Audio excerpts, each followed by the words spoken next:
صباح الخير أيها المتابعين الحلوين الكرام. طلعنا اليوم دنيا شمس وجو حلو رائع، حبينا نتمشى عند البحيرة ونفرجيكم منظر البط بالمنطقة اللي نحن عايشين فيها. قرية صغيرة هادئة، وهي البحيرة تبعد عن البيت مشي 3 دقايق بس. وهي البط هذا بط بري ما حدا بيأذيه. هون هيك أماكن السكن، منطقة أهلها تقريبا أحوال اقتصادية منيحة، أغنياء كلهم عندهم فيلات. هاي قرية ومخدمة وشوارع نظيفة.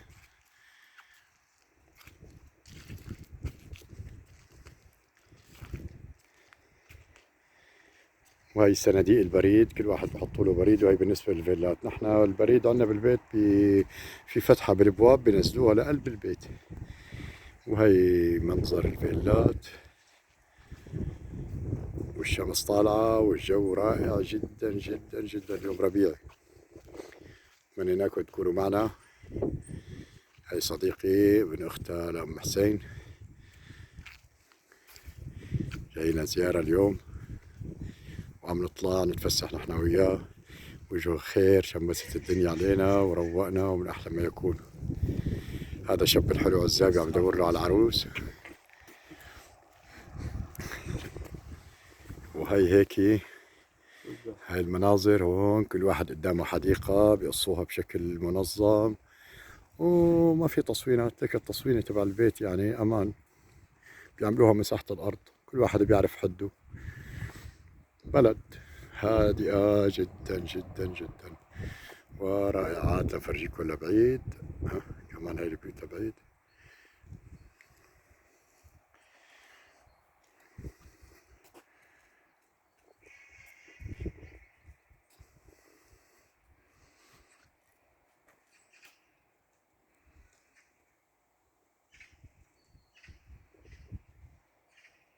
نصور مقاطع تانية حلوة وبنرجع لعندكم إن شاء الله بمقاطع تانية. وين بنروح نفرجيكم المنظر مشان تشاركونا فيه.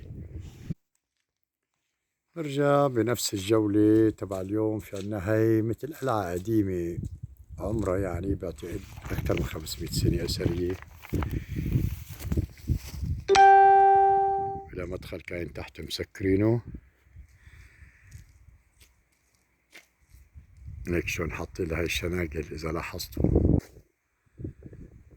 شناقل حديد لمسك الحجر.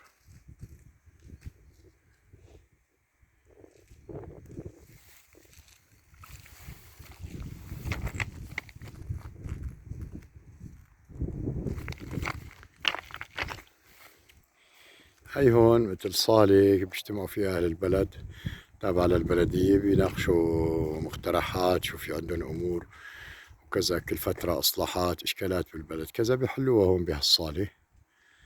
هاي الطرف الثاني من البحيرة لنفس القرية. تمام. هون سكر، هاد على المنويل، هاد مثل سكر بيعزل المي. وقت اللي بدهم يديروا المي ويفتحوها ويخففوا شوي مي من البحيرة، وين بدها تقطع بتقطع لهالساقية هاي اللي هون.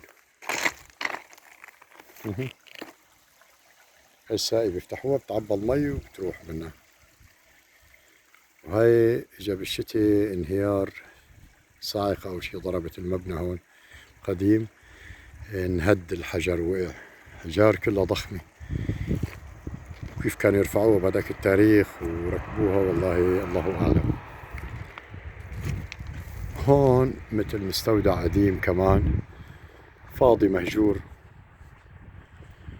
يبدو انه بريفات يعني خاص. هذا مستودع قديم، بناؤه من الخشب ومن الطين تقريبا. هاي من الأبنية القديمة، خشب قديم، والبراغي حتى اللي مثبتة بالخشب كتير قديمة. جاي على ضفة البحيرة. في عربات وأشياء قديمة بقلبه. هاي العربات كانت جر الخيل.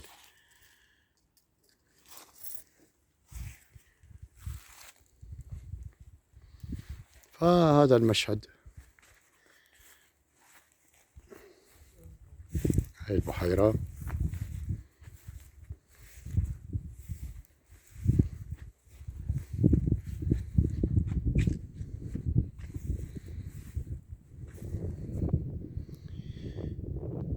منظر رائع اليوم، شمس وربيع، كتير قعدة حلوة.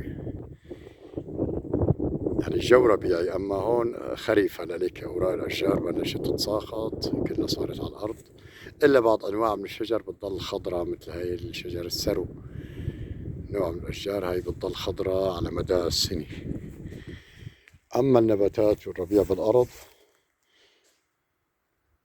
كلها بتضل موجودة.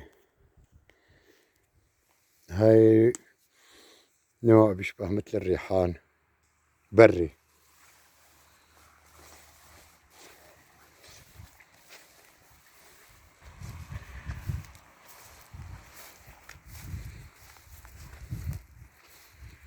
هون عملية عاملينها لما المي بتطف بيزداد المطر، فبتطلع المي من هاي النقطة وبتنساب وبتنزل بهاي الساقية اللي عم نشوفها هلا. لك المي ماشي فيها للنفق.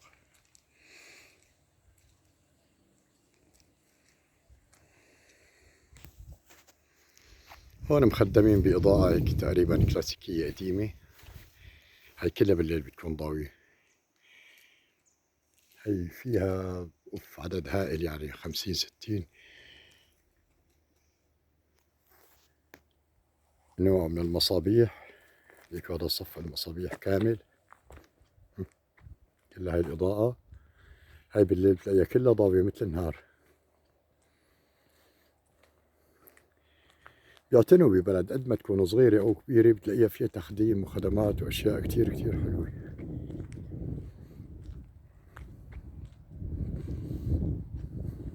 ولا حدا بيأذي، ولا حدا بيكسر لمبة، وبيصرفوا من هالبلديات بالأمانة التامة، بفواتير وبكل شيء نظامي على بلدهم. خلوها جميلة ومن جمال لأجمل لأجمل لأجمل. نتمنى هيك إن شاء الله يجي يوم على بلادنا تكون الخدمات العامة هاي للناس والمواطنين العاديين بهذا الشكل وأحسن كمان. شو ناقصنا؟ التزام، أمانة، وناس تكون وطنيين عن جد. يعني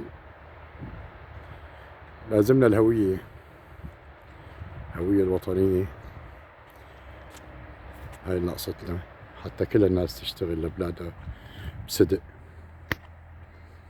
والمواطن قبل المسؤول، لأنه البلد أصلا للجميع.